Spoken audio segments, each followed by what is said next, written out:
നമ്മൾ വിചാരിച്ച കണക്കേ അല്ലാന്നൊരു തോന്നലായിരുന്നു എനിക്ക് ആദ്യം. ഇങ്ങനെ ഞാൻ പല്ല് അടിച്ചോണ്ടായി, ഈശ്വര വേണ്ടായിരുന്നു, ഇതൊന്നും വേണ്ടായിരുന്നു, എനിക്ക് ഇങ്ങനെ ഉറങ്ങണം, നമുക്കിങ്ങനെ കമിഴ്ന്ന് കിടന്നുറങ്ങണം. ആദ്യം ചിന്തിച്ചത് മലർന്ന് ഒരു സൈഡ് മാത്രം ചെരിഞ്ഞ് കിടക്കൂ പ്രഗ്നൻ്റ് ആവുമ്പോൾ, അപ്പം മലർന്ന് കിടന്നുറങ്ങണമെന്നായിരുന്നു. ഇപ്പോൾ ചിന്തിക്കുന്നത് കമിഴ്ന്ന് കിടന്നുറങ്ങണം.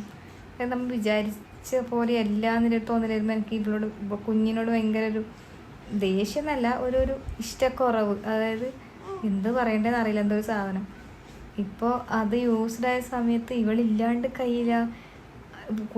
ഞാൻ കുളിക്കാൻ പോകുമ്പോൾ ഇവളെ കുളിപ്പിക്കുമ്പോൾ ഇവള് കരയുമ്പോൾ, രാത്രി ഉറങ്ങിയിട്ട് പെട്ടെന്ന് ഇവളെ സൗണ്ട് കേൾക്കുമ്പോഴും ടെൻഷൻ. അപ്പോൾ ഞാൻ ചിന്തിക്കും ഞാനൊരു അമ്മച്ചിയായി, ഞാനൊരു അമ്മയായി എന്നുള്ളത്. ചെറിയ പണിയൊന്നുമല്ല കേട്ടോ, സത്യം പറയാം.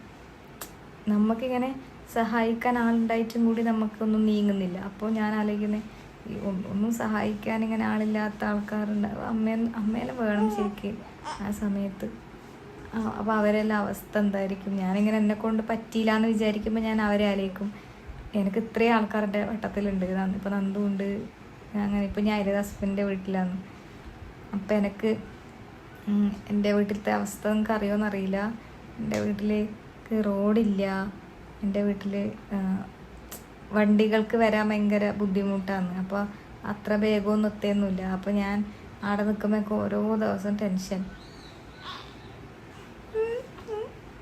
അവിടെ നിൽക്കുമ്പോൾ ഓരോ ദിവസം എനിക്ക് ടെൻഷൻ. എന്തായാലും കുഞ്ഞുമണിക്ക് പെട്ടെന്നൊരു സുഖേട് വന്നാൽ എങ്ങനെ പോവും? അതായത് പിന്നെ പ്രസവിച്ചിട്ട് വന്ന് 3, 4, 5 ദിവസം ഇവർക്ക് മഞ്ഞ പോലെ കണ്ടിട്ട് പോകേണ്ടി വന്നു. ഒന്നാമത് ഓപ്പറേഷൻ കഴിഞ്ഞ ഒരാൾ. എനിക്ക് എൻ്റെ വീട്ടിൻ്റെ മീത്തലേക്ക് റോട്ടിൽ ആ കാട്ടിലെ കയറിയിട്ട് വേണം വണ്ടിയുടെ അടുത്തേക്ക് എത്താൻ. ഇവളെയും കൊണ്ട് രാത്രിക്ക് പോകണം, ടോർച്ചും പിടിച്ച് ആ കാട്ടിലെ പോകുന്ന അവസ്ഥ ഒന്ന് ആലോചിച്ച് നോക്കിയാൽ ശരിക്കും നാട് എല്ലാവരും ഇപ്പം എല്ലാവരും പറയും എല്ലാവരും പ്രസവിക്കുന്നവരല്ലേ, എല്ലാവരുടെ അവസ്ഥ എനിക്കറിയില്ല. പക്ഷെ റോഡ് വേണം, വഴി വേണം, പുരോഗമനം ആവശ്യമാണെന്ന് ഞാൻ ആദ്യമായിട്ട് വിചാരിച്ച സമയം അതായിരിക്കും. അങ്ങനെ ആശുപത്രിക്ക് പോയൊരു സമയത്താണ് എനിക്ക് പിന്നെ ഭയങ്കര ടെൻഷനാവാൻ തുടങ്ങി. അങ്ങനെ ഞാൻ 28 കഴിഞ്ഞപ്പാട് ഞാൻ ഹസ്ബൻഡിൻ്റെ വീട്ടിലേക്ക് വന്നു. ഇവിടെ ഇപ്പോൾ റോഡ് സൈഡ് വീട്, എല്ലാവരും ഉണ്ട്. എല്ലാവരും ഉണ്ട് എന്നുള്ള ആ ഒരു ഇതുണ്ടല്ലോ, ഒരു വിശ്വാസം ഉണ്ടല്ലോ. അപ്പോൾ തന്നെ നമ്മൾ പകുതി ഓക്കെ ആവും. അപ്പോൾ പോവും തിരിച്ച്, അടുത്ത മാസം തിരിച്ച് വീട്ടിലേക്ക് തന്നെ പോവും.